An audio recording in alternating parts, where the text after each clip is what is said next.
ये वीडियो जो है ना ये फुल ब्राइट स्कॉलरशिप का जो पूरा प्रोसेस है, क्योंकि जैसे कि आप सबको पता है फुल ब्राइट जो है वो ऑलमोस्ट अपना 2022 का जो स्कॉलरशिप प्रोग्राम है वो लॉन्च करने लगा है इन अ फ्यू डेज। तो मैंने कहा कि बहुत सारे क्वेश्चंस हमें आ रहे हैं related to the different aspects of the application, मतलब जीआरई स्कोर के बारे में, personal statements, resume, study objectives, और मतलब जितने भी मतलब ऑलमोस्ट 48 कंपोनेंट्स हैं, सेक्शंस हैं फुल ब्राइट एप्लीकेशन। तो मैंने कहा कि बजाय इसके कि एक एक बंदे का क्वेश्चन जो है इसको मैं आंसर करूं, तो क्यों ना हम एक एक्सपर्ट को ऑन बोर्ड लेकर आए। तो मैंने बिलाल से रिक्वेस्ट की थी, जो कि ऑलमोस्ट 7-8 ईयर्स से एप्लीकेशंस और स्पेसिफिकली फुल ब्राइट एप्लीकेंट्स को हेल्प कर रहे हैं विद देयर एप्लीकेशंस। और आई थिंक बिलाल ने इन दी 7-8 ईयर्स ऑलमोस्ट कोई, मेरे अपने ख्याल में कोई 500 प्लस स्टूडेंट्स को तो डेफिनेटली उनकी एप्लीकेशंस वगैरह को रिव्यू किया हुआ है। और इसके माशाल्लाह काफ़ी स्टूडेंट्स हैं जो कि यूएस के अंदर इस वक्त फुल ब्राइट प्रोग्राम के ऊपर गए हुए भी हैं, काफ़ी लोग आ गए हुए हैं। सो इसके पास काफ़ी डीप इंसाइट्स हैं related to the entire program. So let's discuss everything in this video. थोड़ी वीडियो लंबी होगी, लेकिन आप लोगों के अपने बेनिफिट के लिए है। जो सीरियस एप्लीकेंट्स हैं जो इस साल या इन द फॉलोइंग ईयर्स मेरे ख्याल से ये अप्लाई कर रहे होंगे, बिकॉज फुल ब्राइट का क्राइटेरिया जो है वो इतना सिग्निफिकेंटली चेंज नहीं करता है year on year. So I think ये वीडियो उन सीरियस एप्लीकेंट्स के लिए बहुत इंपॉर्टेंट है। सो मेरी आप लोगों से मतलब आई वुड हाईली रिकमेंड कि आप इस वीडियो को ना टिल द वेरी एंड देखें, क्योंकि इवन दो अगर आपको फुल ब्राइट प्रोसेस के बारे में सब कुछ पता है, फिर भी काफ़ी सारी चीज़ें इस वीडियो में आपके लिए नई निकल के आ सकती हैं, जो कि आपकी एप्लीकेशन को इम्प्रूव कर सकें। सबसे पहले तो बिलाल, मुझे थोड़ा सा यार बताएं कि टोटल कितने फुल ब्राइट के एप्लीकेशन के कंपोनेंट्स हैं, और उनमें स्पेसिफिकली मेजर कंपोनेंट्स क्या क्या हैं? एक्चुअल में फुलब्राइट की जो एप्लीकेशन है वो काफ़ी डिटेल्ड एप्लीकेशन है। It's more than 20 pages application, ठीक है। काफ़ी एग्जॉस्टिंग लगता है, ठीक है, लेकिन आपसे वो each and every detail require करते हैं। लाइक इसके टोटल 48 क्वेश्चंस है, ठीक है। Hmm. Most of their questions are the minor question, जिनके लाइक कुछ पर्सनल इन्फॉर्मेशन डिटेल्स होती हैं। बहुत सारे क्वेश्चन आप स्किप आउट कर सकते हैं, लेकिन इसमें से 5 टू 10 ऐसे इंपॉर्टेंट क्वेश्चन होते हैं जिन पे आपकी कंप्लीट एप्लीकेशन बेस होती है। हम्म। कुछ मेजर कंपोनेंट्स मैं डिस्कस करता हूँ पहले। उसमें जिस तरह के आपका पर्सनल स्टेटमेंट होती है, there is a complete question given. आपके पास वर्ड लिमिट्स होती हैं, आपके पर्सनल स्टेटमेंट लिखनी होती है। Then you have study objective and then you have like research objective. These both are the same thing. Study objective जो होता है like that is for the masters people, ठीक है, who want to apply for masters program. और जो research objective होता है like that is for the PhD guys. दोनों की क्वेश्चन स्टेटमेंट सेम है, ठीक है। ऑब्वियसली उसमें वो चीज़ें डिफरेंट लिखेंगे। Then you have resume. It's quite important, ठीक है, क्योंकि रिज्यूमे आपकी पहली चीज़ होती है जो जब आपका रिव्यूअर एप्लीकेशन देख रहा होता है, तो हम्म। सबसे पहली चीज़ वो आपका रिज्यूमे देखते हैं, क्योंकि रिज्यूमे के अंदर आपने ब्रीफली हर चीज़ डिफाइन की होती है and it gives an overview of the profile, ठीक है। ठीक है। उसके बाद जीआरई स्कोर्स, ठीक है। फुलब्राइट ने अभी अनाउंस कर दिया कि they are not basically like omitting the GRE score this year, और आपको जीआरई रिक्वायर्ड है दिस ईयर, हाँ, ठीक मेरे है। ख्याल से वो तो सिर्फ लास्ट ईयर ही हुआ था पेंडेमिक, क्योंकि उस वक्त पीक पे था, तो फिर एग्जैक्टली एग्जैक्टली जनवरी वो को। कोविड की वजह से, हाँ। क्योंकि अभी वो ऑनलाइन पे शिफ्ट हो रहे थे, सेंटर्स बंद हो गए थे एकदम से, तो उन्होंने फॉर द टाइमिंग उसको हॉल्ट कर दिया था। लेटर ऑन दे डिसाइडेड कि यार हम इसका वील लेट इट गो, ठीक हाँ, है, ये होता है। लेकिन इस फिर दफा आपके एग्जामिक, इसके हाँ हाँ, आप जीआरई के बगैर अप्लाई नहीं कर सकते फुल ब्राइट। बिल्कुल, बिल्कुल। इस साल तो आप बिल्कुल अप्लाई नहीं कर सकते ना, आपकी वो प्रोसेस ही नहीं होगी, ठीक है, एप्लीकेशन अगर जीआरई नहीं होगा, और ठीक है। जीपी फिर का आपके मेरे ख्याल से इस साल खत्म हो गई है ना, जिस तरह लास्ट ईयर उन्होंने कहा था कि बिल्कुल, बिल्कुल, बिल्कुल, बिल्कुल, बिल्कुल, बिल्कुल, बिल्कुल। अप्लाई कर। जैसा लास्ट ईयर उनका कुछ पे 3.0 था, 3.3 था, 3.5 था, ठीक है। अब वो कंडीशन की सारी वेव्ड ऑफ हो गई हैं, ठीक है।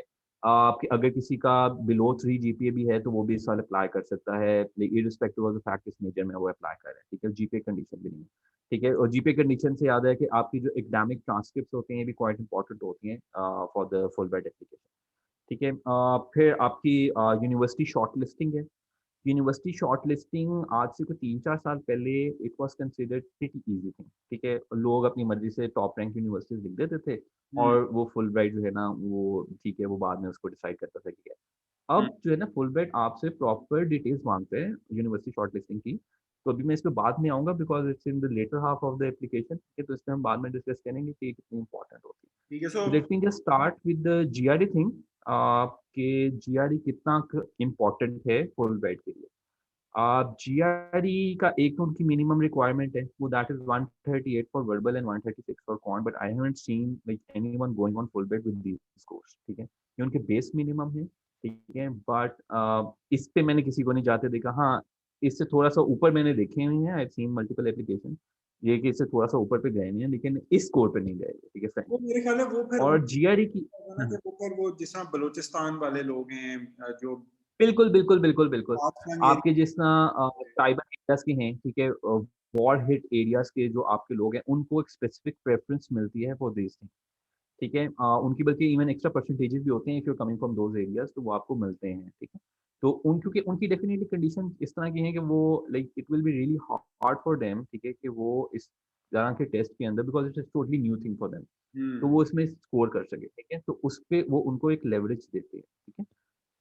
तो जीआरई की मोस्ट प्रोबेबली डेडलाइन ऑलमोस्ट हर साल सेम होती है स्टार्टिंग के अंदर as like as per the Fulbright application deadline, submission deadline, कि वो सेम रखते हैं और वो ऑलमोस्ट मिड ऑफ मे के अराउंड ही आती है डेडलाइन, ठीक ठीक है। है? बट प्रीवियसली हमने देखा है कि हर साल जो है वो फुलब्राइट अपनी एप्लीकेशन सबमिशन की डेडलाइन इंक्रीज नहीं करता, बट 10 टू 15 डेज वो अपनी जीआरई सबमिशन डेडलाइन इंक्रीज कर देता है, ठीक है? और सबसे ज़्यादा आपको टाइम ही लगता है जीआरई प्रिपरेशन में, ठीक है? ब आपके बाकी एप्लीकेशन के जो कंपोनेंट्स हैं, वो आप साइड बाय साइड करते रहते हैं। जैसे आपने स्टेटमेंट लिखनी है, आप एक दिन बैठेंगे, फर्स्ट ड्राफ्ट लिखेंगे, फिर 2-3 दिन बाद उसको रिव्यू करेंगे, you will keep on doing that, ठीक है? उस पे आपको कुछ स्पेसिफिक नहीं रिक्वायर्ड होता कि आपने इतने टाइम में करना है, वो हो जाता है, ठीक है? लेकिन जो जीआरई जो है और मैंने ये भी देखा है क्योंकि मेरे पास पूरे डेटाज़ कंपाइल्ड हैं अपने स्टूडेंट्स के और किस-किस जीआरई पे वो कहाँ किस-किस स्कोर पे वो कहाँ-कहाँ, कौन-कौन से मेजर में किस-किस यूनिवर्सिटीज़ में गए हैं। तो as far my experience goes,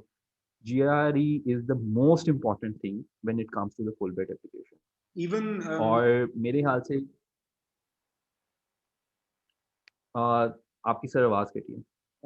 मैंने कहा even more important then GPA, या जीपीए और जीआरई की सेम। जीपीए नहीं, नहीं, नहीं, नहीं। जीआरई जो है उसका वेटेज जीपीए से ज़्यादा है because I have seen people with high GRE and very low GPAs, ठीक है?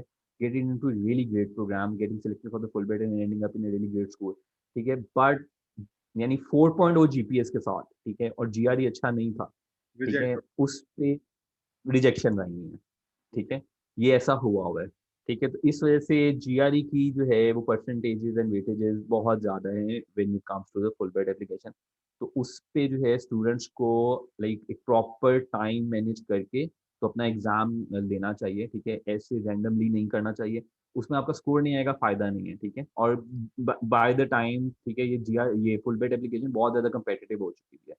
इनिशियली लाइक बहुत कम लोग अप्लाई करते थे, अब तो 2000 प्लस एप्लीकेंट्स होते हैं हर साल और जो सीट्स होती हैं फॉर मास्टर्स ऑलमोस्ट 100 और पीएचडी के लिए ऑलमोस्ट 50 होती हैं, ठीक है? तो आप उससे अंदाज़ा कर सकते हैं कि कितना ज़्यादा कॉम्पिटिशन मतलब है। हमने even for the last year हमने खुद भी ओवर इयर्स ये देखा है कि बैक मतलब छः जी, सात साल पहले जब तुमने इसको शुरू किया था, तब देखा था हमने कि ऑलमोस्ट अप्लाई करने वाले हार्डली कोई 600-700 लोग होते थे। बिल्कुल, और बिल्कुल, बिल्कुल, बिल्कुल। बीच में तो बल्कि कोई एक आध साल ऐसा भी, आई थिंक ये द ईयर, अब मुझे नहीं पता लास्ट ईयर के क्या नंबर्स थे, बट आई एम अज्यूमिंग के लास्ट ईयर में जीआरई की रिक्वायरमेंट नहीं थी, तो प्रॉब्ली बड़े ज़्यादा लोगों ने अप्लाई किया होगा, बट उससे पहले। सरप्राइजिंगली जीआरई की रिक्वायरमेंट नहीं थी और जीपीए की बहुत एक हार्श रिक्वायरमेंट आ गई थी। हाँ, इवन देन बहुत ज़्यादा एप्लीकेंट्स आए थे। हाँ। इनिशियली कम थे लेकिन by the time it like reach to the deadline बहुत ज़्यादा एप्लीकेंट्स थे जिन्होंने अप्लाई किया था और मैं पर्सनली बहुत ज़्यादा अपने स्टूडेंट्स को थीटे जानता हूँ। तो बहुत है ठीक है? हमारे। एंड इट गोज़ 100 हाँ, थीटे तो बहुत है मुल्क में हमारे, वो तो आई। बिल्कुल, बिल्कुल, बिल्कुल, बिल्कुल, बिल्कुल। तो आप देखें ना, एक्चुअल हर में यूनिवर्सिटी में 3.5 प्लस वाले तो आपको बहुत बच्चा मिलता है, और कितनी यूनिवर्सिटी है हमारे। बिल्कुल, बिल्कुल, बिल्कुल, बिल्कुल, बिल्कुल। तो यानी अपार्ट फ्रॉम यानी कि जीआरई जो है, जीआरई मतलब ठीक है, एकेडमिक, आई थिंक जहां तक एकेडमिक एवेल्युएशन की बात है, तो ये उन लोगों के लिए थोड़ी इंकरेजमेंट है कि जिनका अगर जीपीए कोई इतना सिग्निफिकेंटली हाई नहीं है, मतलब लेट्स से वैसे मेरे एक्सपीरियंस में मेरा ख्याल है कि टूज में अगर आपका जीपीए है ना 2 पॉइंट समथिंग, तो बड़ा मुश्किल होता है फुल ब्राइट को घुसना। और अनलेस के एक बहुत अच्छा जीआरई स्कोर ना हो आपका, ना कोई 330 बिल्कुल वाला स्कोर। लेकिन अगर आपका बिल्कुल हाई स्कोर नहीं है तो फिर मुश्किल होता है। लेकिन दैट बीइंग सेड, अगर आपका जीपीए लेट्स से 3.5 प्लस नहीं है, मतलब 3.2 3.1 है, तो you still have a chance कि अगर आप अपना जीआरई वगैरह एक अच्छा स्कोर कर लें अराउंड, आई थिंक Exactly. 320 के अराउंड आसपास आप कर लें, 315 प्लस करें। आप बिल्कुल फिर 315 प्लस चले जाएँ, उसमें ये होता है कि अब डिपेंड करता है आप किस मेजर के अंदर अप्लाई कर रहे हैं, ठीक है? If you are going for एक इंजीनियरिंग स्कूल्स के अंदर, ठीक है? तो उसपे आपकी क्वांटिटेटिव स्कोर की रिक्वायरमेंट ज़्यादा होती है, ठीक हाँ है? क्योंकि उसमें आपका क्वांटिटेटिव स्कोर ज़्यादा होना चाहिए, ठीक है? और सेकंडली देखें, आप अपना जीपीए तो नहीं अब चेंज कर सकते, ठीक है? वो तो आपने ग्रेजुएशन कर ली है, ठीक है? तो अब जीआरई इज़ ओनली थिंग, ठीक है? जिस पे बेस पे आप अपना एकेडमिक रिकॉर्ड जो है उसको इम्प्रूव आउट कर सकते हैं। ठीक है, बिकॉज़ ये जो आपकी एग्ज़ाम सक्सेस है वो जीआरई के थ्रू पता लगेगी, ठीक है? ये है। तो let me just start with the academic evaluation जो है वो आपकी, फिर हम इसके ऊपर मतलब आई थिंक वो उसके दो ही बैरोमीटर्स हैं, एक आपका जीपीए और एक आपका जीआरई है। इनमें से कम कोई एक चीज आपकी बहुत अच्छी होनी चाहिए ताकि आपका एक बिल्कुल, स्ट्रॉन्ग। बिल्कुल, बिल्कुल।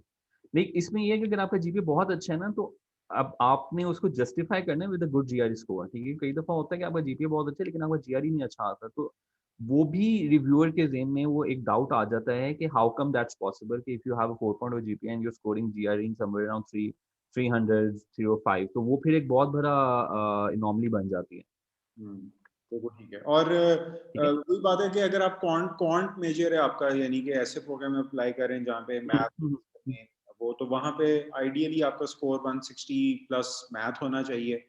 और वर्बल हुँ। में तो आई थिंक एनीथिंग अराउंड 150 भी बड़ा अच्छा फुलब्राइट के ऊपर चल जाएगा। बिल्कुल, बिल्कुल, बिल्कुल, बिल्कुल।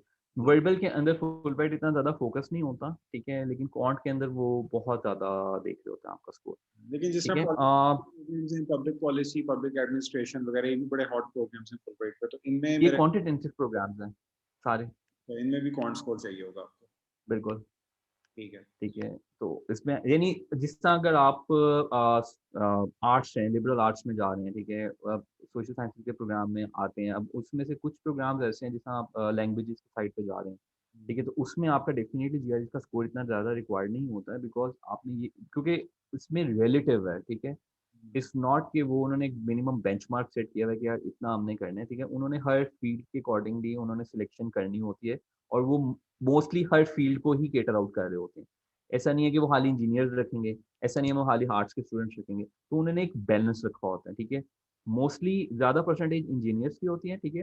बट उसमें आर्किटेक्चर के लोग भी होते हैं, आपके आर्टिस्ट भी होते हैं, ठीक है? अब आर्टिस्ट के साथ सबसे ज़्यादा मसला होता है कि they are good with their creative skills, ठीक है? But not good with their aptitude skills. तो उस पे वो डेफ़िनिटली एक हाई जीआरई स्कोर नहीं कर पाते हैं, ठीक है? तो उसमें रिलेटिव क्योंकि होता है, तो उसके अकॉर्डिंगली वो दे डिसाइड कि उन्होंने किसको करना है। तो बट ये होता है कि जीआरई बहुत इम्पोर्टेंट होता है like when it comes to the Fulbright application.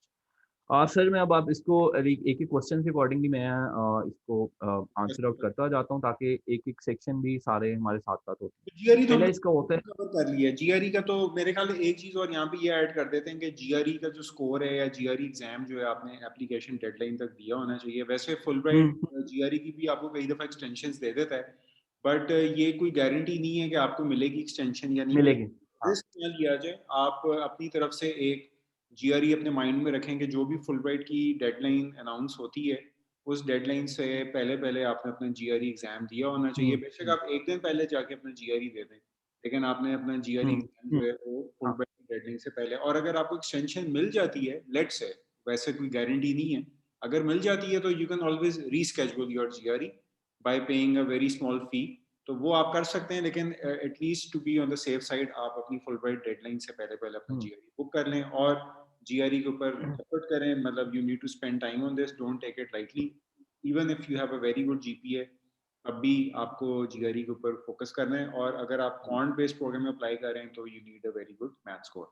अच्छा, अब हुँ। आगे चलते हैं। ये तो खैर जीआरई हो गया। जीपीए की क्या इंपॉर्टेंस है?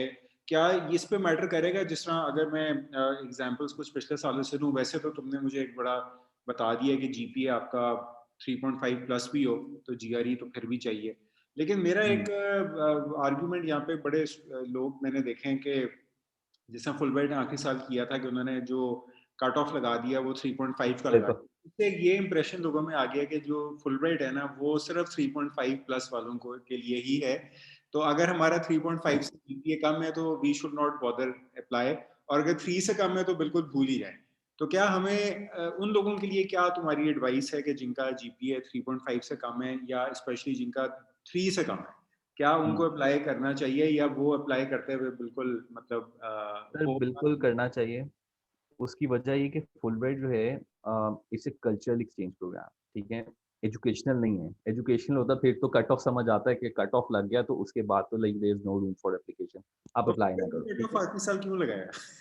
अब ये एग्जैक्टली नहीं समझ आई। मे बी फुलब्राइट अपना थोड़ा-सा काम शायद वो आसान करना चाह रहा था, तारीफ ठीक है? शायद नहीं करना चाह रहा हूँ। हाँ, क्योंकि उसकी उनके लिए भी फिर यानी अगर वो जीआरई कट वो जीआरई तो एग्ज़ाम्प्ट कर रहे हैं, ठीक है?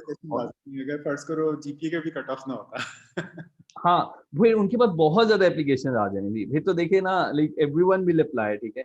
और उनके पास फिर कोई यानी वो नहीं रह जाना था यार हम किस तरह जज आउट करें। उन ऑब्वियसली कोविड था, उन्होंने भी एप्लीकेशन रिव्यूअर ने लाइक पढ़नी होती है, ठीक है? उसके भी उनको टाइम रिक्वायर्ड होता है, तो वो भी इस तरह वो लाइक उनको इकट्ठा नहीं कर सकते थे कि वो आके जो एप्लीकेशन रिव्यू आउट करें। तो कोविड की वजह से उन्होंने थोड़ा-सा ये कट ऑफ इसलिए लगाया कि वी गेट गुड एप्लीकेशंस, ठीक है? उनमें से विल शॉर्टलिस्ट द बेस्ट, ठीक है? देन वील सेंड देम ना। तो इस वजह से कट ऑफ लगा था। इस साल अब उससे पिछले साल चले जाएँ, अब उससे पिछले साल लाइक 2.8, 2.7 पे people have one this scholarship, हाँ, लेकिन ठीक है? मैं द ओनली थिंग मैं थोड़ा-सा डाल दूँ। आई नो कि वो विन की उन्होंने, मतलब इसमें कोई शक नहीं है कि लोग जाते हैं। लेकिन आई थिंक कि हुँ, वो इन टर्म्स ऑफ जो मतलब अगर परसेंटेज वाइज़ देखा जाए, अगर 100 स्टूडेंट जा रहा है मास्टर्स के लिए, तो उसमें से मेरा अपना ज़ाती ओपिनियन है, मतलब आई माइट बी रॉन्ग क्योंकि you have the data, but मेरा अपना ख्याल ये है कि 10% से ज़्यादा लोग नहीं होते जिनका 2s में जीपीए होता है। ज़्यादातर लोग जो हैं वो ऊपर वाले ब्रैकेट में फॉल करते ज़्यादातर का 3s में होता है, ठीक है? लेकिन ये नहीं है कि वो 4 के करीब होते हैं, ठीक है? कि और मैंने जो मैक्सिमम चंक देखे हैं ना, वो 3 से 3.5 के बिटवीन लाई करते हैं, ठीक है? तो अगर 3 के नियर आपका जीपीए है ना, तो then you hold up a good chance, ठीक है? अब इसमें डिपेंड करता है कि अगर आप इंजीनियरिंग प्रोग्राम में जाते हैं, इंजीनियरिंग प्रोग्राम्स में रिलेटिवली लोगों के जीपीएस भी अच्छे होते हैं और उनके जीआरईज़ भी अच्छे होते हैं, ठीक है? हैं। तो उसमें कॉम्पिटिशन बहुत ज़्यादा होता है, ठीक है? बट ऐसा नहीं है कि अगर आपका 2.6 जीपीए, ठीक है? यू आर टैलेंटेड, ठीक है? आपका जीआरई का स्कोर 320 प्लस है with like concentration in quantitative score जो आपका 165 प्लस चला जाता है। हुँ। Then now you hold a very good chance कि आप अपनी बाकी एप्लीकेशन अच्छी करें and gain points from there because आपने वहाँ उस पॉइंट पे अपना एकेडमिक साइड बैलेंस कर लिया है, ठीक है? जीआरई, जीपीए मिक्स करके तो आपने उसको बैलेंस आउट कर दिया। अब बाकी आपकी होगी कि एप्लीकेशन आप किस तरह की कर रहे हैं, तो उस पे आपका वो बनेगा कि आपको फुल बेट वो देंगे कि नहीं देंगे और they will call you up for an interview और नॉट, ठीक है? ये होता है, ठीक है? तो नहीं उसमें ये नहीं है कि अगर आपका जीपीए कम है तो आप अप्लाई ना करो, आप फिर जीआरई पे फोकस करो, आप जीआरई को बहुत अच्छा स्कोर करो, ठीक है? एंड देन करो, आप अप्लाई करो बट इवन देन सर इसमें ऐसी एप्लीकेशन भी हैं जीआरई स्कोर भी गंदे हैं, ठीक है? फुलब्राइट जीपीए भी गंदे हैं, ठीक है? इवन देन उनको स्कॉलरशिप्स मिली हैं, तो ठीक है? Fulbright do give a chance. मेरे ख्याल है इसकी जो मेन क्रक्स है जो मुझे तुम्हारे उससे मिला है वो ये कि आप there is no cost in applying except कि वो हुँ, आपको जीआरई की टेस्ट की फी है, ठीक है? वो भी शायद आपको कल को रीइंबर्स हो जाए अगर आप रीइंबर्स हो जाती है, वो सिलेक्ट हो जाते हैं। क्राइटेरिया के ऊपर अगर आप फॉल करते हैं वो पब्लिक यूनिवर्सिटीज वाला क्राइटेरिया। लेकिन अगर आपके पास मतलब there is no cost in applying, आप अप्लाई करने में तो कोई हर्ज नहीं है ना। मतलब लोग मेरे ख्याल से जिस तरह होता है ना कि $100 $200 लग रहे होते हैं फायर यूनिवर्सिटी में, बिल्कुल, बिल्कुल। या किसी एजेंट या कंसल्टेंट को लोग पैसे दे के, हुँ, हुँ, हुँ, तो हुँ। फुलब्राइट का तो कोई ऐसा चक्कर ही नहीं है। फुलब्राइट इज कम्प्लीटली फ्री, आप अप्लाई करें उसके ऊपर, आपको कोई हर्ज नहीं है। There is no harm in trying out your luck, ठीक है? हाँ। तो आपका जो भी जीपीए जो भी जीआरई है, हाँ अपनी तरफ से अब आप देखें जीपीए को चेंज नहीं कर सकते, लेकिन आप जीआरई के ऊपर एफर्ट करके उसको इम्प्रूव कर सकते हैं। तो अगर आप उसके ऊपर इम्प्रूव प्लस और आप जीआरई के साथ-साथ अच्छा स्कोर आए फिर भी आप अप्लाई तो करें। हाँ, हाँ, हाँ, हाँ। आप अपनी स्टेटमेंट्स आप अपनी बाकी कंपोनेंट्स के यानी उनको तो आप वर्कआउट कर सकते हैं ना, उनको आप like give them a good statement, ठीक है? आपकी जो भी आपका एक्सपीरियंसेस हैं, आप उनको उनके साथ शेयर करें, ठीक है? एक अच्छी एप्लीकेशन बना के दें, तो डेफिनिटली उन्होंने होलिस्टिकली देखना है, they are not concerned with one specific course. हुँ, उन्होंने आपकी ओवरऑल प्रोफाइल देखनी है, ठीक है?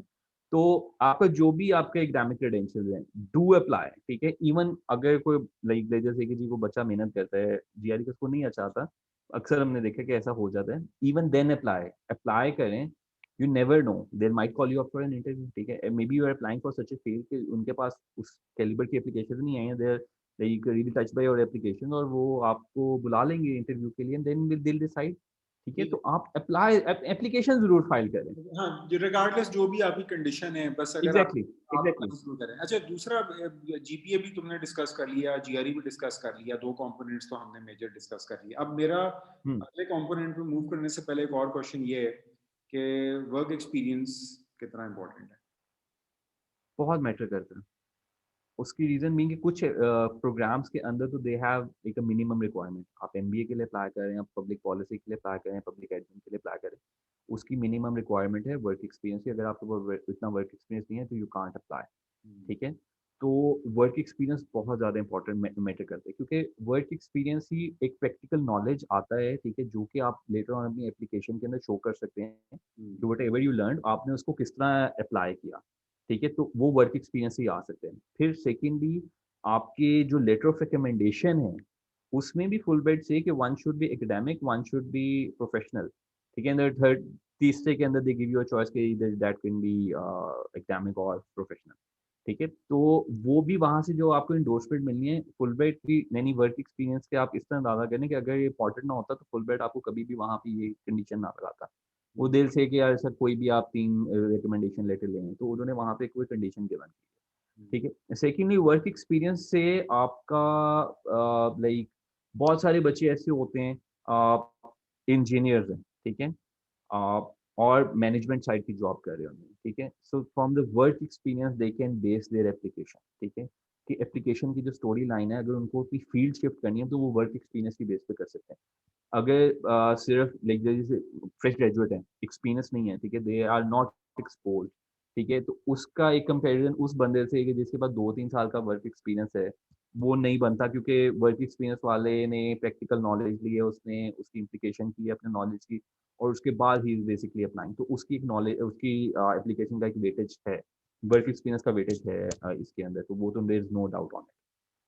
अच्छा, तो अगर वर्क एक्सपीरियंस का वेटेज है तो इससे भी क्या मैटर करता है कि आपका जो वर्क एक्सपीरियंस है वो पब्लिक सेक्टर का है या प्राइवेट सेक्टर का है या एजुकेशन? आई थिंक वो डिपेंड करता है आपकी फील्ड पे, शायद कि आप जिस फील्ड में अप्लाई कर रहे हैं ये उस आपके मेजर पे डिपेंड करते हैं।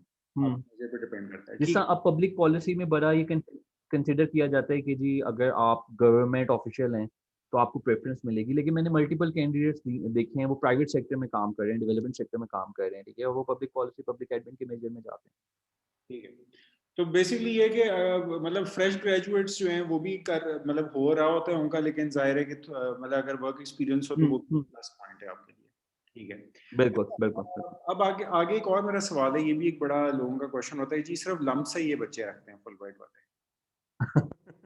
अच्छा बाय द वे अगर लास्ट ईयर की आप परसेंटेज देखें तो नाम की परसेंटेज बहुत कम है, ठीक है? तो वो बच्चों का क्वेश्चन आंसर होगी कि लाम्स के जो है वो एक बायसनेस है।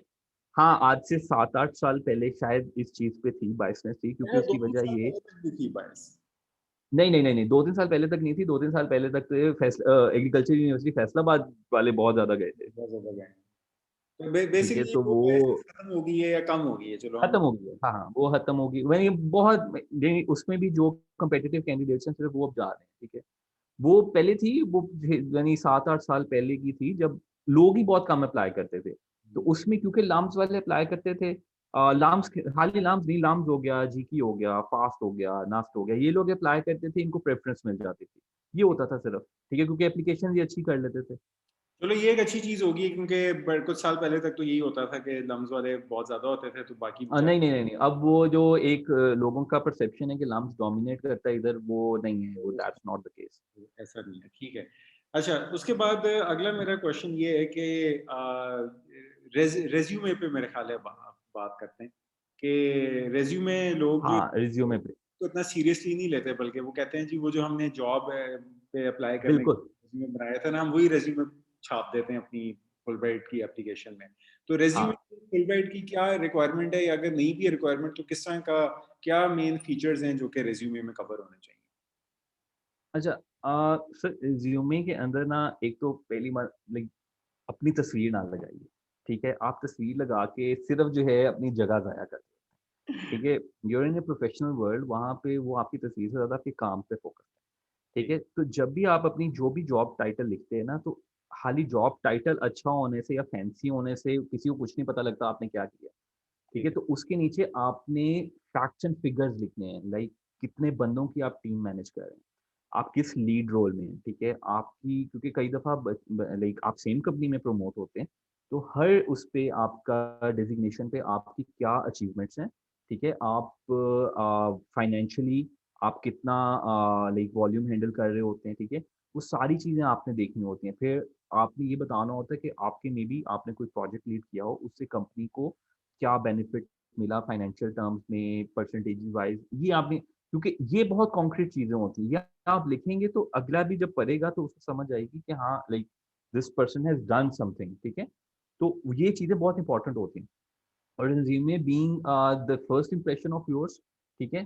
तो उसमें एक स्टार्टिंग के अंदर लाइक बच्चों ने अपनी एक वो स्टेटमेंट सी लिखी होती है, इंट्रो स्टेटमेंट की, वो भी लिखने की ज़रूरत नहीं है, talk about your professional staff, ठीक है? आप एड्रेस इसमें और 2 तरह अब इसमें ना एड्रेस और फ़ोन नंबर और वो भी लिखने की मेरे ख़्याल है ज़रूरत नहीं हाँ, मतलब कि वो बहुत छोटा लाइक आप अपना नाम लिखें, आप अपना एड्रेस लिखें, नंबर लिखें, ईमेल लिखें, दैट्स इट और वो भी बहुत छोटा करके, ठीक है? कि वो नज़र आ रहे हैं, ठीक है? लेकिन इतना भी बहुत इसको विज़िबल करने की अच्छा, ज़रूरत वो हमारे यहाँ एक नहीं। और then trend, comes your edu sorry मैं तुम्हें काट रहा हूँ बीच में, वो एक ट्रेंड है, वो कई दफ़ा लोगों के पास अभी वो ग्रेजुएट हुए हुए, उनको 1 साल हुआ होता है, लेकिन रिज़्यूमे 10 पेजेज़ का होता है, तो उसका क्या हाल है? अच्छा उसमें ना वो ऐसे रिज़्यूमे मेरे पास आते हैं, ठीक है? अब उसमें लोगों ने डबल या ट्रिपल स्पेसिंग की होती है, ठीक है? They are using a font, ठीक है, which is too large, font size बहुत लार्ज होते हैं, ठीक है? अब आपको 10 पेजेज़ बनाने की ज़रूरत नहीं है क्योंकि फुल ब्राइट आपको प्रोफेशनल रेंज में 1 पेजर होता है, ठीक है? और पीएचडी के लिए दे से कि you can go till 2 pages क्योंकि आपकी पब्लिकेशंस होती हैं, you have more experience when you are applying for PhD program masters के लिए शायद आपका ना हो, ठीक है? बट मास्टर्स के लिए आपका 1 पेजर रिज़्यूमे होना चाहिए, ठीक है? फ्रेश ग्रेजुएट्स के लिए ये है कि वो अपने प्रोजेक्ट्स के बारे में बताएँ, अपनी इंटर्नशिप्स के बारे में बताएँ, ठीक है? जो प्रोफेशनल हैं, ठीक है? स्टार्टअप विद देयर एजुकेशन, ठीक है? एजुकेशन के अंदर कई दफ़ा स्टूडेंट्स लिख देते हैं कि हमने ये कोर्सेज़ पढ़े हुए हैं, दैट्स गुड बट लाइक अगर आपके पास बाकी चीज़ें लिखने के लिए प्रोफेशनली तो उनको आप ना लिखें, ठीक है? क्योंकि हुँ, दैट इज़ लाइक वो देख सकते हैं आपकी ट्रांसक्रिप्ट वो माँगते हैं इसी पर्पज़ के लिए वो they can see from there from your transcript कि आपने कौन-कौन से कोर्सेज़ वगैरह पढ़े हुए हैं, ठीक है? तो आपको लिखने की ज़रूरत नहीं, हाइलाइट ना करें क्योंकि आप अपने प्रोफेशनल एक्सपीरियंस को हाइलाइट करें कि आपने ये चीज़ें की, आप इस रोल में रहे हो। आप उसको टाइम पीरियड बताएँ कि आप इस लाइक मंथ और इस मंथ के इस ईयर से आप लगे रहे हैं इस जॉब पे, ठीक है? अनटिल प्रेज़ेंट है या आप करंटली इसी रोल में हैं, सारा कुछ आप मेंशन करें, ठीक है? उसके बाद अगर आपकी कोई रिसर्च पब्लिकेशन वगैरह है, तो आप उनके बारे में बताएँ, ठीक है? फिर आपके अगर कोई आपने ऐसे प्रोजेक्ट्स किए हैं, मेबी आपके अंडरग्रेड ईयर में हो जिनका सोशल इम्पैक्ट बहुत ज़्यादा है, ठीक है? उनके बारे में बताएँ, ठीक है? अब इसमें ये भी होता है कि कई दफ़ा आपके प्रोफेशनल्स होते हैं, उनके भी 7-8 साल का एक्सपीरियंस होता है और उनके पास बहुत चीज़ें होती हैं। Even they can go for a 2 pager resume, ठीक है? क्योंकि उनके पास एक्सपीरियंस लिखने के लिए बहुत चीज़ें हैं, ठीक है? आपके पास प्रोजेक्ट्स बहुत ज़्यादा होते हैं, ठीक है? आपने यानी गवर्न बहुत ज़्यादा किया होता है।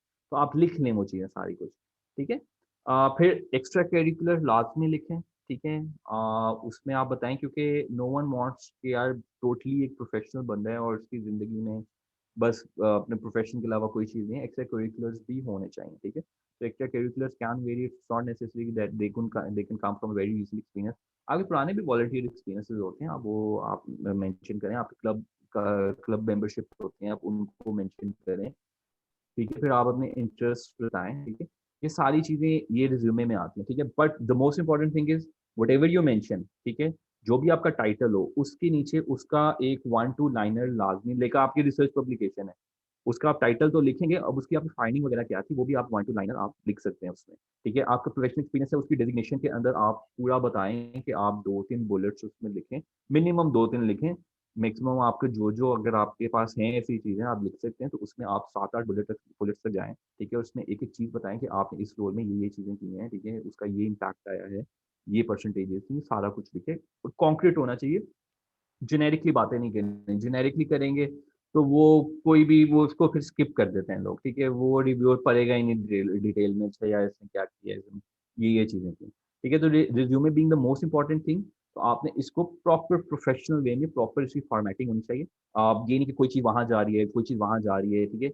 वो प्रोफेशनल नहीं लगता, ठीक है? आप कलर्स ना यूज़ करें, सिंपल ब्लैक एंड व्हाइट भी रखें तो लाइक इट्स टोटली फाइन, ठीक है? बस वन आप पेज, वो कई लोग 1 पेज आप मास्टर्स का करें, 2 पेज अपना पीएचडी का, इस लिमिट को रखें, और 2 बाकी पेज आप पीएचडी का करें। सिंपल रिज्यूमे, और उसके ऊपर आप अपने बस टू द पॉइंट बात करें, तस्वीर नहीं होनी चाहिए, और हुँ, भी हुँ, मतलब बिल्कुल, बिल्कुल। ज़्यादा फोकस नहीं करना चाहिए। ग्राफ़िक्स और इमेजेस यूज़ करने की ज़रूरत नहीं है क्योंकि वो इम्पैक्ट नहीं डालते हैं इस तरह। ठीक है।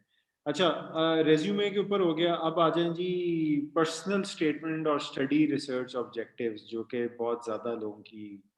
उस पे मैं आता हूँ उस पे मैं आता हूँ, वो सबसे इम्पोर्टेंट है। हाँ, पहले मैं बाकी लाइक एप्लीकेशन के साथ बता दूँ। इनिशियली आपकी जो एप्लीकेशन है स्टार्ट होगी ना, they will ask you about the general information, ठीक है? वो ऑलमोस्ट 7-8 क्वेश्चन्स होते हैं। वो आपके एड्रेसेस वगैरह, आपका सिटी, डेट ऑफ बर्थ, वो चीज़ें पूछते हैं, दैट्स योर पर्सनल इन्फॉर्मेशन। वो बहुत सिंपल होती है, you just have to provide them with that. ठीक है? फिर आता है आपका स्टडी प्लान, ठीक है? अब स्टडी प्लान के अंदर पहला आपका क्वेश्चन आता है डिग्री ऑब्जेक्टिव का और फिर आपका proposed field and future plan का क्वेश्चन।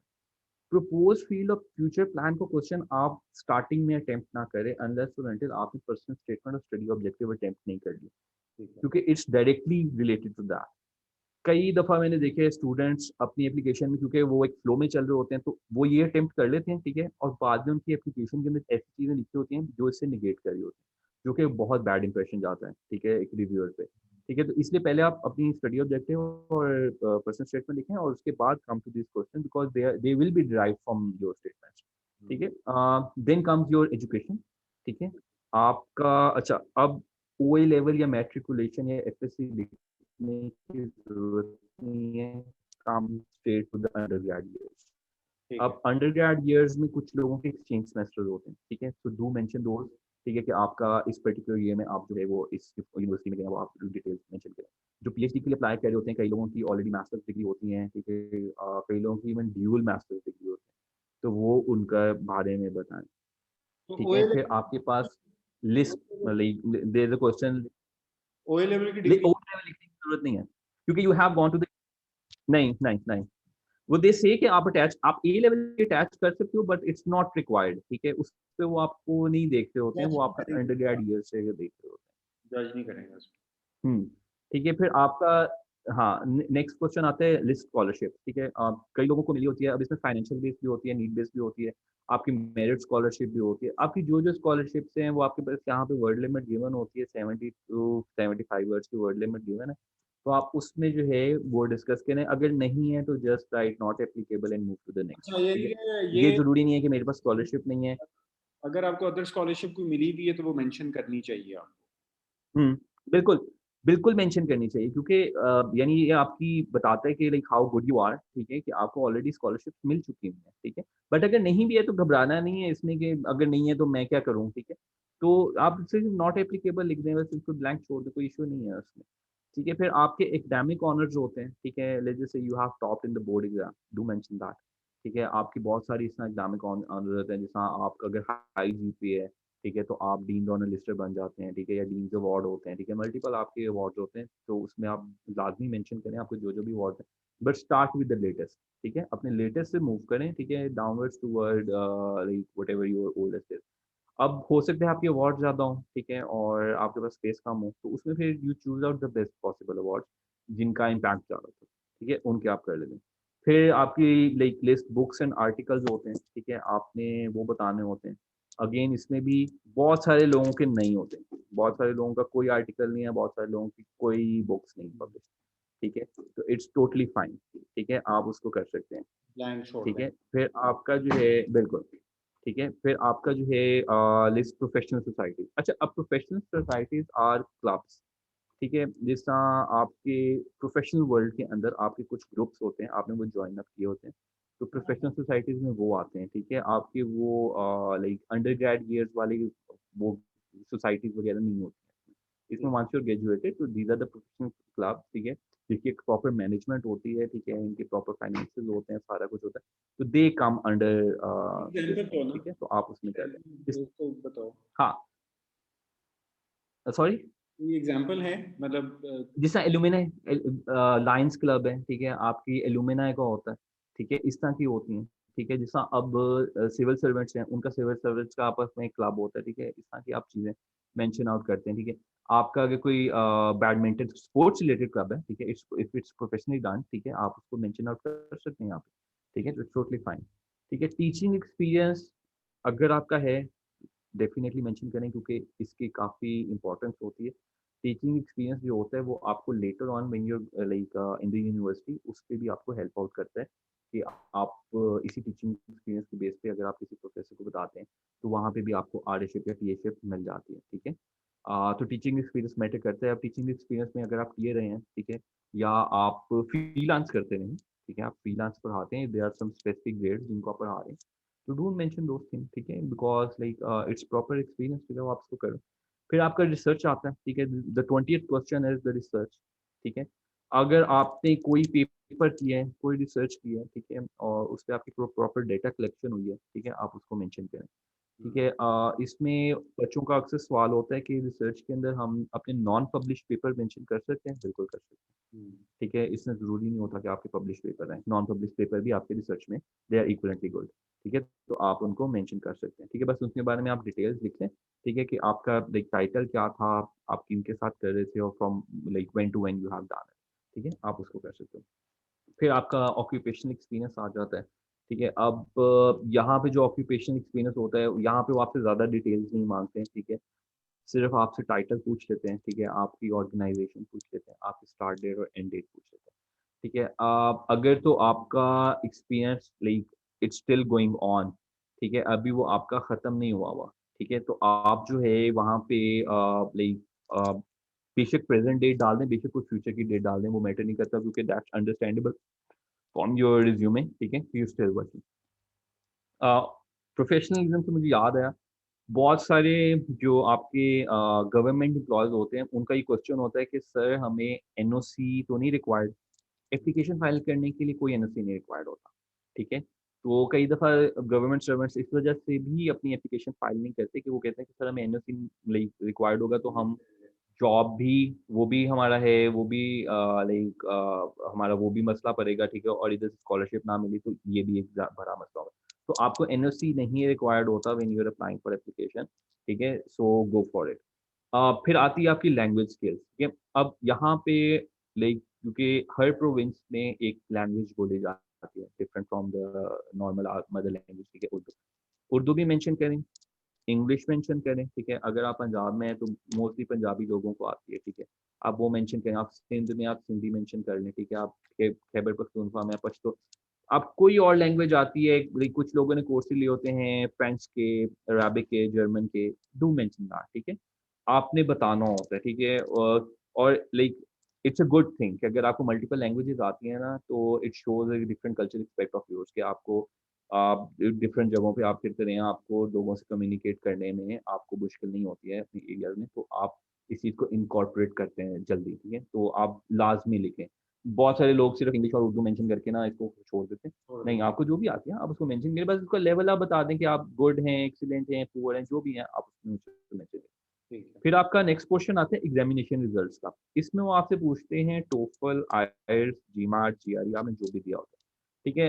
अच्छा, कई दफ़ा बच्चों का ये क्वेश्चन होता है कि सर हमने टोफल नहीं दिया हुआ, तो क्या हम अपनी एप्लीकेशन फाइल कर सकते हैं? आप बिल्कुल कर सकते हो क्योंकि TOEFL is not the requirement for filing of the application. वो टोफल की इंटरव्यू रिक्वायरमेंट तब आती है एग्ज़ैक्टली जब आपको वो इंटरव्यू के लिए कॉल करेंगे और तब आपको बताएँगे कि आपने या इससे पहले देना है, ठीक है? कई दफ़ा उसकी डेट नहीं मिलती तो आप इवन इंटरव्यू के बाद भी दे सकते हैं। वो फुलब्राइट उसमें थोड़ा-सा लीनिएंट होता है, ठीक है? तो ये ज़रूरी नहीं है कि आप पहले ही टोफल दे के रख लें, ठीक है? Unless and until you are planning to apply to some other place, ठीक है? तो आपको टोफल देने की पहले कोई ज़रूरत नहीं, अच्छा, बाय द वे ठीक यहाँ है? पे क्योंकि वो ये एक मेंशन कर देते हैं ना कि आइल्स नहीं चलता फुलब्राइट पे, आइल्स हाँ, से। हाँ, हाँ। हाँ, नहीं ठीक है, टोफल ना तो जीमैट एक्सेप्टेबल टोफल है ज़्यादा फुलब्राइट को, ना जीमैट एक्सेप्टेबल है, ना आइल्स एक्सेप्टेबल है। बल्कि अभी तो पिछले जीमैट वो रिक्वायर करते हैं किसी ने मुझे पूछा अगर आपने एमबीए चल जाएगा सैट, मैंने कहा भाई सिर्फ जीआरई चले, सिर्फ जीआरई बेस रिक्वायरमेंट है, अगर आप एमबीए के लिए अप्लाई करें तो फिर जीमैट भी रिक्वायर्ड होता है। हाँ वो तो बाद में जाके रिक्वायर्ड होता है। हाँ, हाँ, हाँ, हाँ। ठीक है, तो वो आपसे रिक्वायर करते हैं आपका जीमैट का स्कोर भी। ठीक है, फिर आपसे वो जीआरई का डिटेल्स पूछ लेते हैं कि आपके वर्बल में क्या है, क्वांटिटेटिव में क्या है, एडब्ल्यूए में क्या है। ठीक है, वो आपसे वो स्कोर पूछ लेते हैं। अच्छा, क्योंकि फुलब्राइट इसमें हम लाइक मैंने तो प्रीवियस ईयर्स में देखा हर साल फुलब्राइट अपनी जीआरई टेकिंग डेडलाइन इंक्रीज़ करते हैं। तो वहाँ पे वो उन्होंने ये भी मेंशन किया होता है कि आप किस डेट को जीआरई दोगे या दे चुके हुए हो। ठीक है, तो आप वो फिर मेंशन अगर आपने फ्यूचर डेट में देना है तो फिर आप नीचे स्कोर्स नहीं लिखते हो, सिर्फ वो फ्यूचर डेट लिख देते हो, ठीक है? तो दे गेट टू नो कि आपने अभी जीआरई देना है, ठीक है? तो ये आपका क्योंकि ये एक इम्पोर्टेंट पोर्शन होता है, ठीक है? इसके बगैर आपको मूव नहीं करने देते हैं वो एप्लीकेशन के अंदर, या आपकी सबमिट नहीं हो सकती, तो you have to mention the date, ठीक है। ठीक है? फिर आपकी ट्रैवल हिस्ट्री होती है। अच्छा, ट्रैवल हिस्ट्री के अंदर like more than a month होता है, तो अगर आप वैसे ही घूमने-फिरने गए हैं हफ्ते 2 हफ्ते के लिए तो दैट्स टोटली फाइन, ठीक है? कई दफ़ा बच्चे इसमें परेशान हो जाते हैं कि सर वो हम तो वेकेशंस मनाने गए थे, तो सर वो लिखें कि ना लिखें? तो नहीं, वो 1 महीने से ज़्यादा और उनका भी यही होता है कि अगर आप 1 महीने से ज़्यादा कहीं पे रह रहे हो तो obviously either you are working there, ठीक है? Either you have a residence over there, या किसी के पास रह रहे हो, ठीक है? या आप किसी एक्सचेंज सेमेस्टर पे गए हो, ठीक है? तो इस वजह से वो ब्रेक एटलीस्ट मंथ हो जाता है, ठीक है? तो आप वो फिर आप यहाँ पे लिखते हो, ठीक है? बाकी आपकी इमरजेंसी कॉन्टैक्ट डिटेल होती है, वो आप उसको फिल आउट कर लो, ठीक है? अच्छा, अब जो important question number 27 question which is the study objective और द रिसर्च ऑब्जेक्टिव और the personal statement. Hmm, I will start with the personal statement. अच्छा, अब पर्सनल स्टेटमेंट में सबसे बड़ा मसला जो है ना स्टूडेंट्स का, वो ये होता है कि they don't read the question statement. कि पर्सनल स्टेटमेंट के फुलब्राइट के अंदर एक पूरी स्टेटमेंट गिवन है काफ़ी डिटेल्ड, ठीक है? वो लाइक वो 5-6 लाइनों की स्टेटमेंट होती है जिसमें फुलब्राइट लाइक बहुत लाइक डिटेल में एक्सप्लेन करता है कि हमें आपकी पर्सनल स्टेटमेंट में हमें चाहिए क्या, ठीक हुँ, है? तो लाइक पीपल जस्ट से कि जी सर पर्सनल स्टेटमेंट में क्या लिखते हैं? लाइक आप वो सिर्फ रीड कर लेना, ठीक है? तो आपको समझ आ जाएगा पर्सनल स्टेटमेंट में क्या लिखना है। ठीक है? अब पर्सनल स्टेटमेंट में एक्चुअल में जो चीज़ें रिक्वायर करते हैं, ठीक है? Initially you should start your personal statement with this thing कि like what were your conditions, ठीक है? जिसने आपको मोटिवेट किया towards the degree you have already gotten, ठीक है? अगर आपने बीबीए किया है, बीएससी इंजीनियरिंग किया, आपको किस चीज़ ने मोटिवेट किया, ठीक है? व्हाट वर दोज़ स्टेप्स, ठीक है? जो आपको लाइक पुश करके गए कि आप उस चीज़ पे जाओ, ठीक है? अब कुछ लोगों के वो लाइक फाइनेंशियल होते हैं, लाइक फाइनेंशियल एस्पेक्ट्स होते हैं, ठीक है? कुछ लोगों के लाइक कोई जर्नी होती है, कोई इस तरह की कोई चीज़ होती है जिसने उनको मोटिवेट किया होता है। जैसा आई नो अ पर्सन, ठीक है?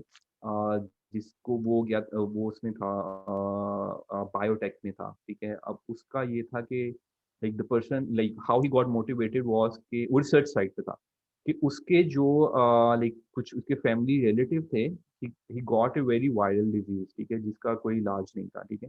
और उस चीज़ को लाइक बेस बना के उस चीज़ ने उसको मोटिवेट किया कि वो इस साइट पे जाए, ठीक है? इसी तरह आई नो अ स्टूडेंट जो लाइक फूड टेक्नोलॉजी के अंदर, ठीक है? उसको खाने का शौक था, ठीक है?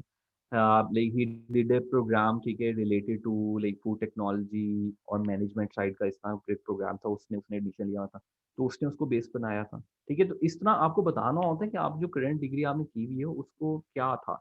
अब इसमें कुछ की बैचलर्स होती है, then they have a masters, you start with the bachelors, ठीक है?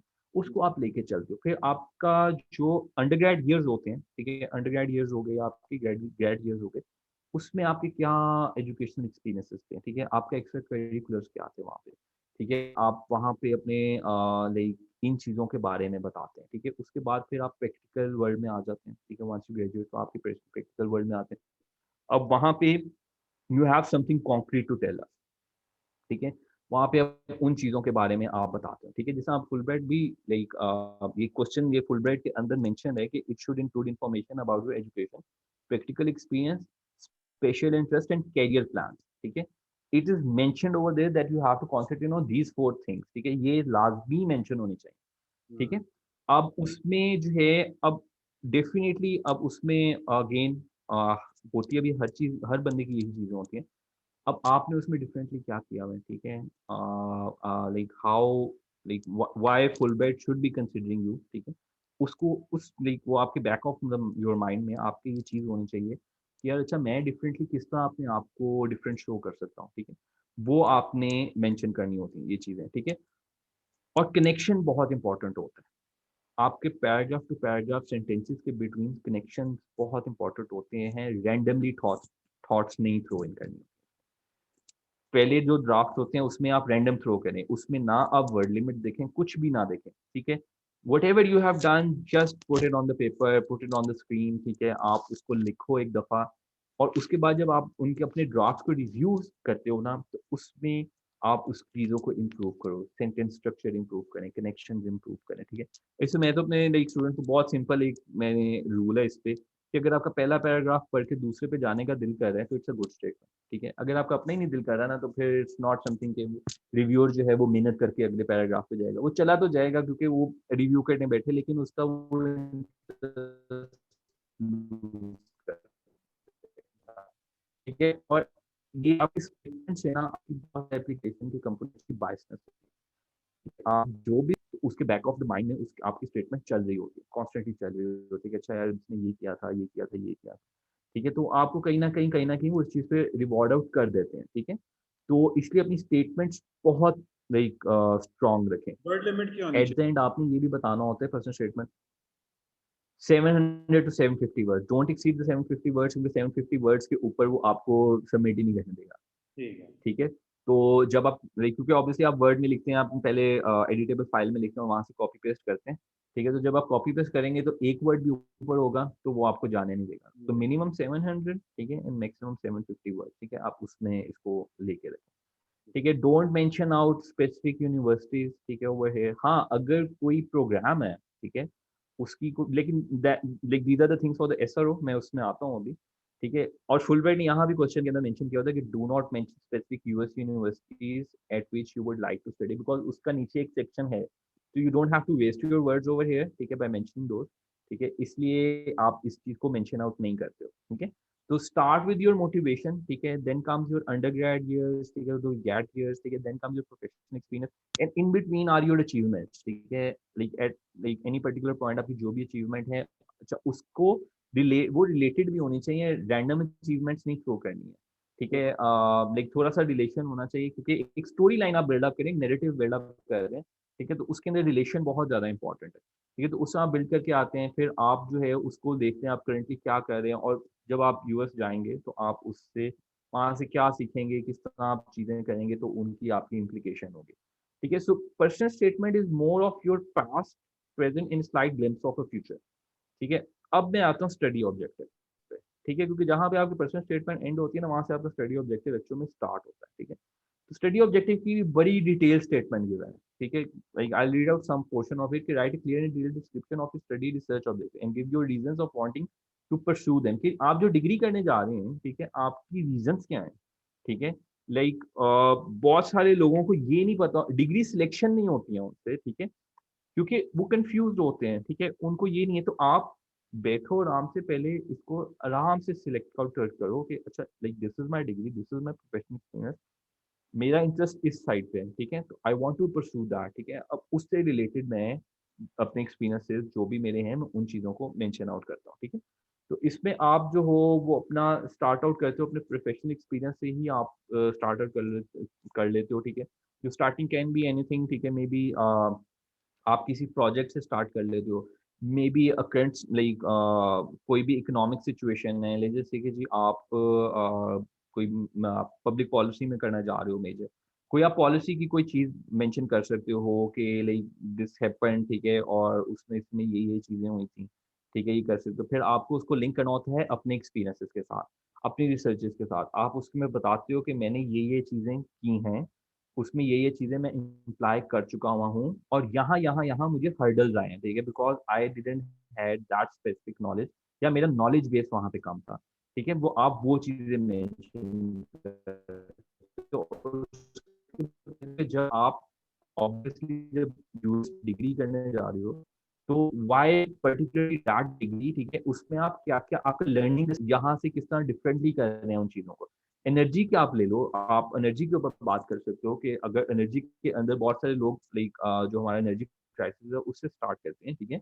आप उससे स्टार्ट कर सकते हो, आप even cheap sources for energy को आप कर सकते हो, आप रिन्यूएबल एनर्जी पे आप आ सकते हो, ठीक है? बहुत सारी चीज़ें हैं, आप इन चीज़ों पे आप कर सकते हो बट इसके अंदर अगर तो आपके पास कुछ डेटा है, कुछ नंबर्स हैं, तो वो लाज़मी मेंशन करने चाहिए, ठीक है? उसपे ये होता है कि उससे ये पता लगता है कि आपने कितनी रिसर्च की है, ठीक है? आपने पर्टिकुलर चीज़ों के बारे में, ठीक है? आप रैंडमली चीज़ें यहाँ पे थ्रो आउट नहीं कर रहे, ठीक है? तो आप वो करते हो। फिर आपने जो सबसे इम्पोर्टेंट होता है, वो आप ये होता है कि जब आप वापस आएँगे, ठीक है? तो अब उसकी इम्प्लीकेशन क्या करेंगे पाकिस्तान में, ठीक है? तो you have to tell them कि पाकिस्तान में आप आएँगे, that is the your long run goal, ठीक है? तो आप इस चीज़ को बेस बना के तो आप ये चीज़ें यहाँ पर करेंगे। वो काफ़ी इम्पोर्टेंट होता है बिकॉज़ फुलब्राइट के अंदर एक नेसेसरी कंडीशन है कि you have to come back to Pakistan, ठीक है? हाँ, आप मास्टर्स के लिए जा रहे हैं, पीएचडी के लिए जा रहे हैं, आपने पाकिस्तान वापस लाज़मी आना है, ठीक है? तो आपने ये चीज़ लाज़मी मेंशन करनी होती है कि आपने पाकिस्तान वापस आके तो आप क्या करेंगे, ठीक है? तो आप मेबी आप जो हैं कोई अपना वेंचर स्टार्ट करेंगे, ठीक है? Maybe in the short run आप किसी गवर्नमेंट का कोई प्रोजेक्ट चल रहा है, you will try to get yourself involved into that project, ठीक है? या आप ऑलरेडी उसी से रिलेटेड किसी प्रोजेक्ट में इन्वॉल्व रहे हैं और उसी में आप वापस आएँगे, ठीक है? और उसी को रिजॉइन करेंगे, ठीक है? ये चीज़ें आप मेंशन आउट करते हैं और फिर जो है वो पाकिस्तान के बेनिफिट के लिए वो किस तरह वर्कआउट करेगा, वो सारी चीज़ें आप उसको करेंगे, ठीक है? इस तरह करके आप अपनी स्टेटमेंट्स को बनाते हैं, ठीक है? लाइक कहने को लाइक बहुत सिंपल चीज़ें होती हैं, ठीक है? आप यही कर सकते हैं। ठीक है? बच्चे सिर्फ़ कन्फ्यूज़ ये करते हैं, they never jot it down, वो दिमाग में कहानी बनाते रहते हैं। हुँ, आप लिख लें एक दफ़ा सब कुछ, पूरा सब कुछ अपनी प्रोफ़ाइल के बारे में जो-जो कुछ है, आप लिख लो एक दफ़ा, जो भी है उसमें बुलेट्स बना के लिख लो, शॉर्ट पैराग्राफ्स बना के लिख लो, आप लिख लो, उसके बाद आप जो है पर्सनल स्टेटमेंट का क्वेश्चन रीड करें, आप स्टडी ऑब्जेक्टिव का क्वेश्चन रीड करें।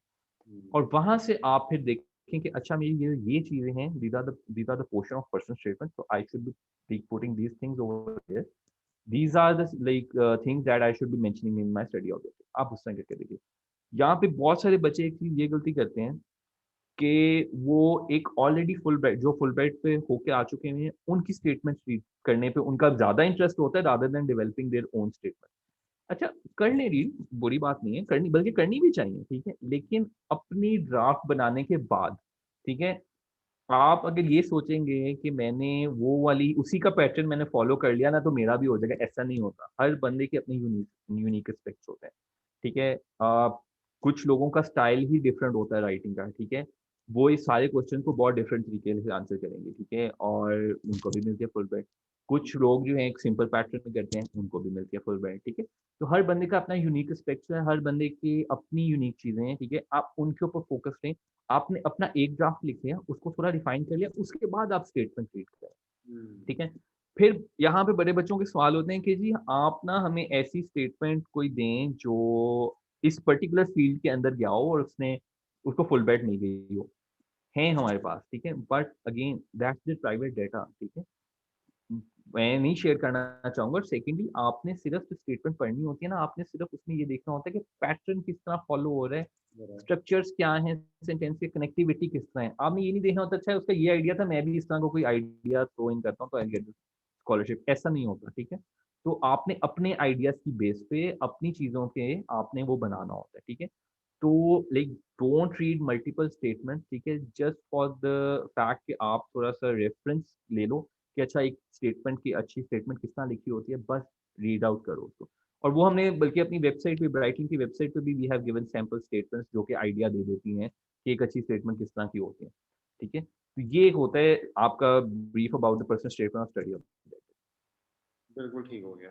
अच्छा, अब मूविंग फॉरवर्ड, अब मुझे ये बताओ कि आपकी रेफ़रेंस लेटर्स एक और पार्ट है इस बिल्कुल, बिल्कुल, बिल्कुल, बिल्कुल। रेफरेंस डेटाबेस सर में मतलब 1-2 सेक्शन है वो जो कि मोस्टली स्किप आउट ही होते हैं क्योंकि अब ये पर्सनल इन्फॉर्मेशन का सेक्शन है, ठीक है? इसमें आपके वो नंबर ऑफ डिपेंडेंट्स वगैरह पूछ लेते हैं, ठीक है? तो if you have your dependents like कई दफ़ा होता है कि आप मैरिड हैं, ठीक है? आपके स्पाउस हैं, ठीक है? आपके चिल्ड्रन हैं, तो आप वो लिख लेते हो। कई दफ़ा होता है कि like you are the breadwinner of the family, ठीक है? तो आप अपने डिपेंडेंट्स के बारे में मेंशन आउट कर देते हो।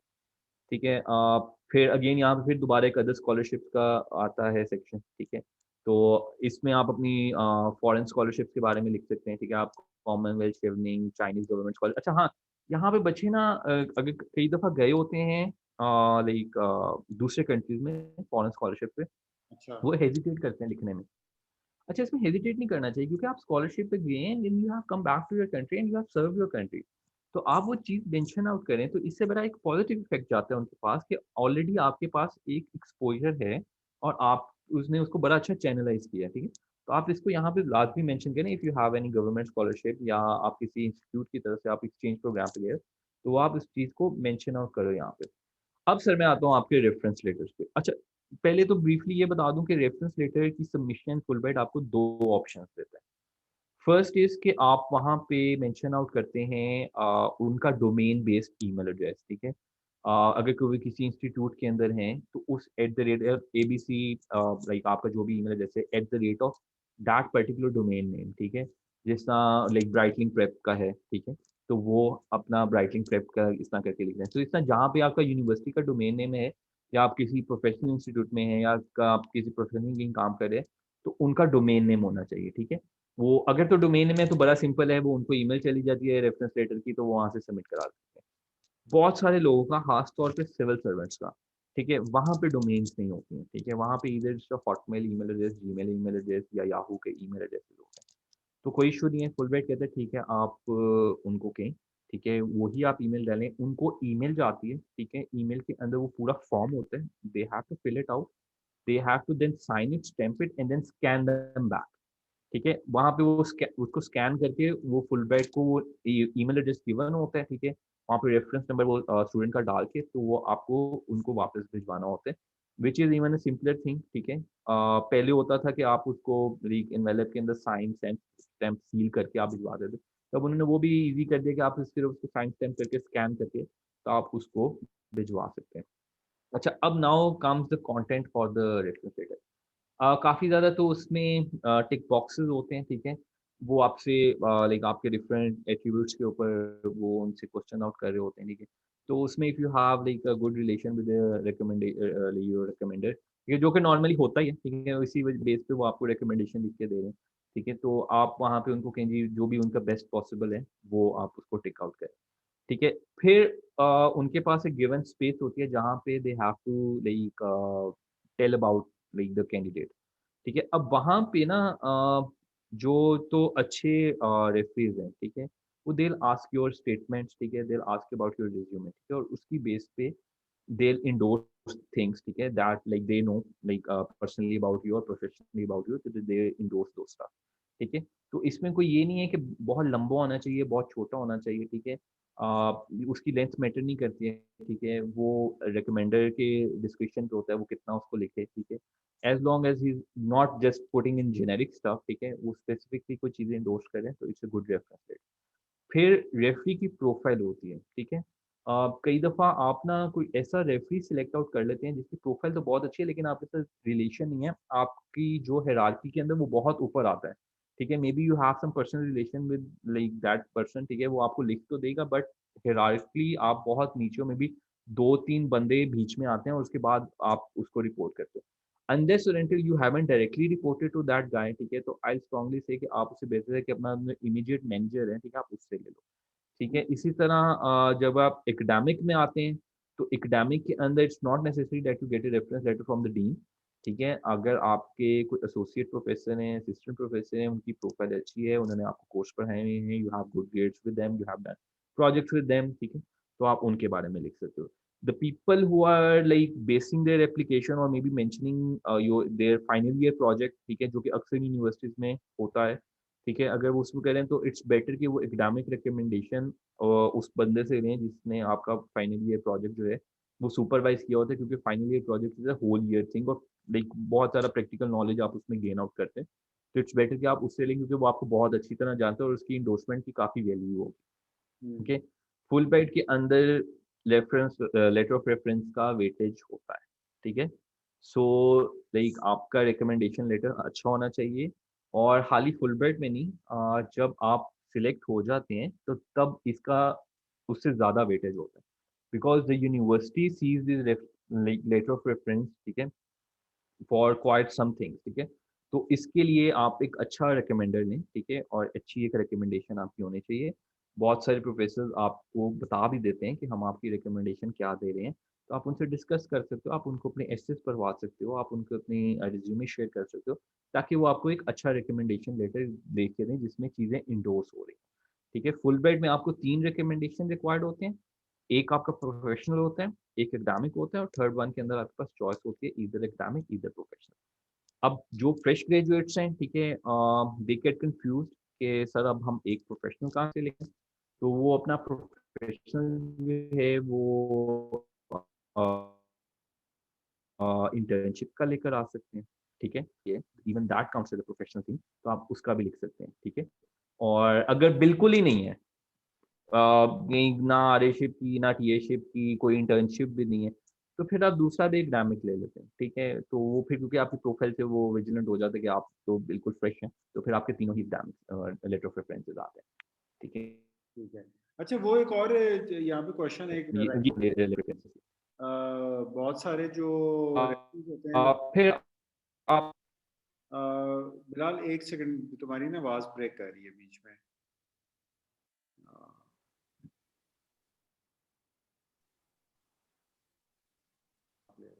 अच्छा, अब मेरा एक और क्वेश्चन ये था कि जो रेफरेंस लेटर्स होते हैं उनमें ये मसला भी होता है कि रेफरी कहते हैं यार आप लिख के ले आए, मैं साइन कर दूंगा, तो उसमें क्या कर। बिल्कुल होता है, बिल्कुल होता है, बल्कि ये एक नॉर्मल रूटीन है रेफरेंस लेटर में, ठीक है? कि वो रेफरी आपको ये कहते हैं प्रोफेशनल में भी, एकेडमिक के अंदर भी, कि आप लिख के ले आएँ, हम उसको भेज देंगे। तो उसमें ठीक है, आप लिख लें, उसमें कोई इश्यू नहीं है, आप लिख के जो है वो उनको पढ़ा दें, ठीक है? कि उन्होंने जो चीज़ ओमिट करनी होती है, वो उसमें से ओमिट कर देते हैं, ठीक है?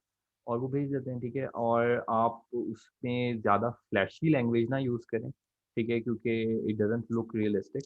कि आप उसमें बहुत ज़्यादा फ्लैशी लैंग्वेज यूज़ करना शुरू कर देते हैं, ठीक है?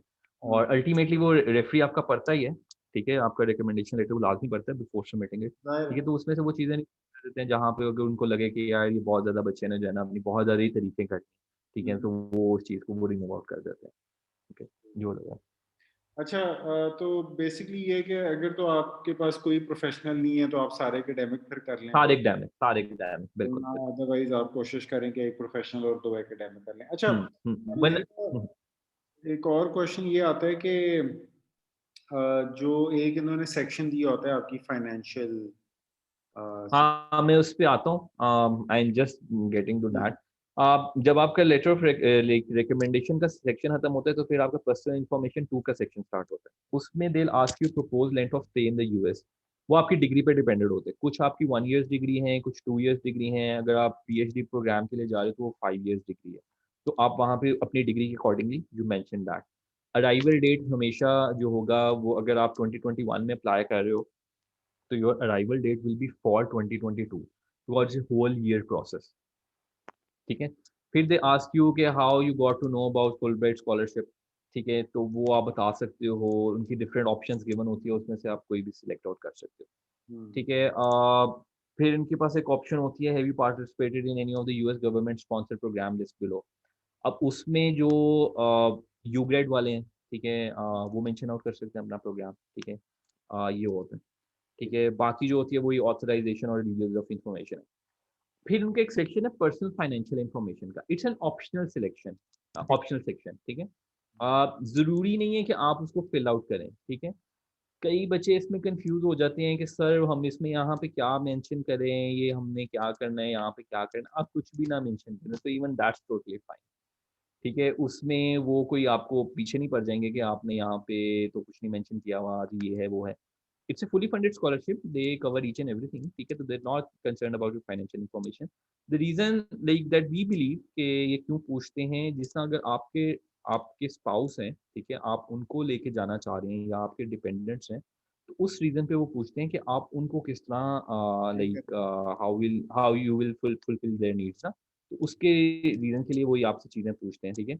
तो जैसे आपका स्पाउस आपके लेके जा रहे हैं, आपके छोटे बच्चे आप उनको लेके जा रहे हैं, तो आप यू कैन मेंशन कि यू हैव योर सेविंग, ठीक है? आप उसकी अमाउंट बता सकते हो, ठीक है? कि आप उसको अपनी सेविंग से सेविंग से करोगे। वो सारा कुछ आप उसको लाइक मेंशन आउट कर सकते हो। So it's not important section, ठीक है? Only for those people who have their dependents, ठीक है? दे कैन मेंशन दैट, ठीक है? एंड अगर आप अपने लाइक बच्चों को लेके जाना चाह रहे हो, ठीक है? तो उसका आपने मेंशन करना था because they have their specific section about this thing के डिपेंडेंट्स के बारे में, ठीक है। So they have this question कि list the relationship and ages of any person who will require financial assistance from you during your stay, ठीक है। तो वहाँ पे आपने मेंशन करना होता है, ठीक है, इफ यू हैव एनी, ठीक है। फिर then comes the other one कि will these dependents accompany you to the US, if yes state how you intended to provide them during your year of study in the US. तो वो फिर आप यहाँ पे अपनी सेविंग्स के बारे में बताते हो कि यू हैव योर सेविंग, ठीक है, okay, if you are like working professionally, ठीक है, या मे बी आप फ्रेश ग्रेजुएट हो तो आपके पेरेंट्स की शायद सेविंग है, ठीक है, या मैं यहाँ पे आपकी मे बी आपके सिबलिंग्स की सेविंग्स हैं, ठीक है, तो वो उसको करेंगे, ठीक है। फिर like this is the last section, ठीक है, वो होता है यूनिवर्सिटी प्रेफरेंसेस का, जिसको मैंने आपको कहा था शुरू के अंदर कि इनिशियली पहले वो सिर्फ हर बंदा टॉप रैंक यूनिवर्सिटीज मेंशन कर देता था विदाउट सर्चिंग फॉर देम, ठीक है। कई दफा तो ये होता था वो यूनिवर्सिटी वो पर्टिकुलर प्रोग्राम ही नहीं ऑफर करती थी, ठीक है, और लोगों ने मेंशन किया होता था। तो अब फुल बेड उसमें बड़ा लाइक क्लियरली होता है कि आपने 3 इंस्टीट्यूट्स मेंशन करने हैं, ठीक है। उसमें एक प्रेफरेंस नंबर बताना होता है, like it's your first preference, second preference, third preference, ठीक है। Then you have to tell them the university name, the department, the specific name of the degree, ठीक है, and if you have any specialization then that and specific reason, ठीक है, कि आप की कोई रीजन लाइक क्या स्पेसिफिक रीजन है कि आप करते मतलब क्यों इसको चूज कर रहे हो। अब इसमें कुछ पीएचडी कैंडिडेट्स होते हैं, like they already have like applied for the program और उनको एडमिशन मिल गया होता है, फंडिंग नहीं मिली होती है। तो वो मेंशन कर सकते हैं कि आप यहाँ पे ये प्रोफेसर्स हैं, उनकी ये सर्चेज हैं और उनसे आपकी हुई है, उन्होंने आपको like they have invited to the program but due to the financial reasons, ठीक है, आप नहीं जा सकते हो। तो अगर if you get selected for the program ना, तो फिर फुल बेट इस चीज़ को कंसीडर आउट कर लेता है, ठीक है। तो इस तरह आपने 3 यूनिवर्सिटीज़, 3 प्रेफर्ड यूनिवर्सिटीज़ जो है ना आपने बतानी होती है, क्योंकि ये 3 प्रेफर्ड यूनिवर्सिटीज़ के अंदर इफ योर प्रोफाइल मैचेस ना, तो फुलब्राइट इसमें लाजमी अप्लाई करता है, ठीक है। तो और भी बहुत सारी यूनिवर्सिटीज़ में अप्लाई करते हैं, लेकिन प्रेफर्ड यूनिवर्सिटीज़ में वो लाजमी अप्लाई करेगा, ठीक है। इसके अलावा भी वो आपको ऑप्शन देते हैं कि like are there any other institutes जहाँ पे आप इंटरेस्टेड हैं, तो डेफिनिटली आप मेंशन आउट कर सकते हैं, लेकिन उसमें वहाँ पे फिर वर्ड लिमिट आ जाती है 100 टू 150 वर्ड्स की, कि आपने उसके बिटवीन आपने बताना है, क्योंकि बहुत सारे इंस्टीट्यूट्स नहीं बता देने, ठीक है, वो आप रैंडम गूगल सर्च करके you tell them a lot of institute, वो नहीं करना। बस आप जो हैं अगर कोई हैं तो मेंशन कर लें, ठीक है, वरना it's okay to leave it empty. फिर जो लास्ट क्वेश्चन होते हैं वो उसमें आपसे ये पूछते हैं कि like are there any institutions, ठीक है, to which you have applied, ठीक है, तो आप मेंशन कर सकते हैं अगर आपने अप्लाई किया हुआ है और आपको एडमिटेंस मिल गई है यूएस इंस्टीट्यूट्स की, तो आप वहाँ पे मेंशन आउट कर सकते हैं, ठीक है। अक्सर कैंडिडेट्स को मिल जाती है और फाइनेंशियल रीजंस की वजह से वो नहीं जा सकते, ठीक है। तो लाइक इससे ये होता है कि अगर यूनिवर्सिटी ने आपको सिलेक्ट किया हुआ है ना, तो इट मीन्स कि there are something in your profile, ठीक है, जिसको लाइक यूनिवर्सिटी ने बेस बना के आपको एक्सेप्टेंस दी है, तो फुल बेड फिर इंटरेस्टेड हो जाती है इन योर प्रोफाइल, ठीक है। तो एक फुल बेड एप्लीकेशन लंबी है और उसका रीजन ये है कि वो आपकी प्रोफाइल को होलिस्टिकली देखना चाहते हैं, ठीक है, they don't want to focus on one particular aspect, ठीक है, वो सब कुछ देखना चाहते हैं, क्योंकि कई दफ़ा होता है कोई चीज़ आपकी क्लिक कर जाती है, ठीक है, मे बी आपके लाइक कोई आपकी लाइफ इवेंट ऐसा हुआ होता है, ठीक है, विच इज़ वेरी ड्रास्टिक, ठीक है, विच इज़ वेरी इमोशनल, वो क्लिक आउट कर जाता है, ठीक है। तो इस पे बहुत सारी चीज़ें होती हैं, ठीक है। लाइक बहुत सारे स्टूडेंट्स को मैं जानता हूँ, ठीक है, they are coming from very rural background, ठीक है, और Fulbright give them the chance, ठीक है, वो जाते हैं फुल ब्राइट के ऊपर, ठीक है, और फुल ब्राइट इस चीज़ को बड़ा इस चीज़ पे प्राइड लेता है कि वो हर तरह की प्रोफाइल को they do give a chance, ठीक है। कोई स्पेसिफिक उनकी नहीं है रिक्वायरमेंट कि ये होगा तो हम देंगे, ठीक है, वरना नहीं। तो इस लिहाज से फुल ब्राइट के ऊपर आपकी जो भी प्रोफाइल आप अप्लाई लाज़मी करो, ठीक है, यू नेवर नो, ठीक है, मेबी आपकी प्रोफाइल का कोई एस्पेक्ट जो है वो दैट विल स्ट्राइक आउट, ठीक है, और आपको मिल जाए स्कॉलरशिप। ठीक हो गया। अच्छा, मुझे ये बताओ कि डॉक्यूमेंट्री एविडेंस क्या-क्या अटैच करना होता है? क्या आपको एक्सपीरियंस लेटर्स देने होते हैं कोई? आई नो कि degree attestation is not a requirement for applying to Fulbright, हुँ, आपने सिर्फ हुँ, अपनी हुँ। स्कैन्ड कॉपीज़ ट्रांसक्रिप्ट्स और फ्रंट एंड बैक स्कैन करनी होती है ट्रांसक्रिप्ट की, क्योंकि कई दफ़ा यूनिवर्सिटी ने बैक साइड पे ग्रेडिंग मेथोडोलॉजी लिखी होती है और बिल्कुल। उसको स्टैम्प किया होता है, तो फ्रंट एंड बैक ट्रांसक्रिप्ट की करनी होती है। डिग्री का तो फ्रंट ही होता है, उसकी बैक पे कुछ नहीं होता, लेकिन अगर आपकी डिग्री पे बैक पे कुछ लिखा हुआ है तो आप उसको भी स्कैन करके भेजें। तो डॉक्यूमेंट एविडेंस यही होता है, आपकी ट्रांसक्रिप्ट भेजनी होती है, वर्क एक्सपीरियंस एक्सपीरियंस लेटर ये नहीं रिक्वायर्ड होता, ठीक है? अगर आपने कोई इंटर्नशिप की है तो वो नहीं रिक्वायर्ड करता। हाँ, अगर आपके पास कोई सर्टिफ़िकेट्स हैं, वॉलंटरी सर्टिफ़िकेट्स हैं तो लाइक मेक अ कोलाज, ठीक है? Make a word document like put in all those certificates over there, ठीक है? उसके नीचे आप एक वन लाइनर लिख दो कि आपको किस रीज़न की वज़ह से ये मिला था, क्या था, ठीक है? आपके कोई अवार्ड्स हैं, कोई अचीवमेंट्स हैं, आप उनको मेंशन आउट करो। तो make a word document, mention all those things and convert it into PDF, ठीक है? And upload it. ठीक है? तो जो उनकी रिक्वायरमेंट होती है वो सिर्फ़ यही होती है कि आपने जो है वो अपनी एक लाइक ट्रांसक्रिप्ट अपलोड करनी होती है, ठीक है? और अगर आपका जीआरई का स्कोर कार्ड है तो आप वो कर लेते हो वरना वो भी नहीं रिक्वायर्ड होता। यानी कि कोई एक्सपीरियंस लेटर्स वगैरह या कोई सर्टिफिकेट वगैरह नहीं, बिल्कुल नहीं रिक्वायर्ड, बिल्कुल कोई नहीं रिक्वायर्ड, कोई आपको एनओसी नहीं रिक्वायर्ड होता कि आपने एनओसी भेजना है तो वो आपको फुल बेड की एप्लीकेशन प्रोसेस करेंगे। बिल्कुल ठीक हो गया। अच्छा, डिपेंडेंट्स को अगर आप साथ लेके जाना चाहते हैं तो आपको उनके लिए अपनी फाइनेंशियल सेविंग्स शो करनी पड़ेगी, है ना? शो करनी होती है लेकिन उसका भी कोई डॉक्यूमेंट एविडेंस नहीं देना होता, ठीक है? तो क्योंकि शायद वीज़ा के फुल वक़्त देना बेड होता है। वो कंसर्न। वीज़ा के वक़्त देना हुँ, होता हुँ। है। वीज़ा शायद वीज़ा के वक़्त जब आप सिलेक्ट हो जाते हैं ना, जब आप प्रोग्राम के लिए सिलेक्ट हो जाते हैं, ठीक है? तो फिर आपको एविडेंस वग़ैरह वो रिक्वायर करते हैं, क्योंकि अगर तो आप उनको अपने साथ ही ले जाना चाह रहे हैं, ठीक है? तो फिर आप फुल बेड अथॉरिटीज़ को रिक्वेस्ट करते हैं कि वो उनका वीज़ा वग़ैरह का प्रोसेस भी वो उसको चैनलाइज़ करवा दें। तो वो कुछ काफ़ी केसेज़ में वो उसको कैटर आउट कर देते हैं। ठीक है, कई लोग होते हैं वो पहले सेमेस्टर पे चले जाते हैं, ठीक है? और बाद में वो like they start this process for like bringing their family to like whatever city they are in. बिल्कुल ठीक है। मेरे ख्याल से हमने सब कवर कर लिया। A to Z. A to Z cover हो गया। इसके अलावा फिर डेफिनिटली क्वेश्चंस तो होंगे, लाज़मी होंगे स्टूडेंट्स के, ठीक है? वो फिर वो मेंशन कर दें तो हम विल रिप्लाई देम। ठीक है, जो क्वेश्चन वगैरह हैं मेरे ख्याल है लोग कमेंट सेक्शन में डाल दें तो उनको जो है ना बिल्कुल, हम बिल्कुल। रिप्लाई कर देंगे। चलो ठीक है, बिलाल, मतलब आई होप कि ये वीडियो जो है ये हेल्पफुल हो और बिल्कुल, बाकी जो है एक और चीज़ मैं मेंशन करूँगा कि लाइक हमने अपने ब्लॉग्स के अंदर भी बहुत सारी टिप्स लिखी हुई हैं फुल बेड से रिलेटेड। सैंपल एसे, सैंपल सैंपल रिज़्यूमे से वगैरह अपलोडेड है वहाँ पे, ठीक है? तो वो भी वो व्यू कर सकते हैं, ठीक है? रेफ़रेंस वो पर्पज़ के लिंक लिए, मैं ठीक है? इस वीडियो तो के वो भी साथ वहाँ शेयर कर दूंगा ना सबके साथ ताकि लोग बिल्कुल। उनको हुँ, रेफर कर लें। Sample personal statement, sample study objectives, उसके बाद सैंपल रिज्यूमे, फिर हुँ। रेफरेंस लेटर्स के भी सैंपल्स हैं। बिल्कुल, बिल्कुल, बिल्कुल। अपार्ट फ्रॉम दैट हमारे पास पूरी फिल्ड आउट फुलब्राइट की एप्लीकेशंस भी हैं, बट आई हुँ, थिंक वो हुँ। उसको रेफर करने की आपको ज़रूरत नहीं है, आपने अपनी एप्लीकेशन खुद ही फिल करनी है। बहुत तो फिल करनी है। इम्पोर्टेंट चीज़ यही है कि आप फॉर योर ओन रेफरेंस आप वो पर्सनल स्टेटमेंट और जो सैंपल्स हैं उनको सारा देख सकते हैं एंड स्टिल हुँ। अगर किसी के क्वेश्चंस होते हैं तो वो हमसे पूछ सकते हैं।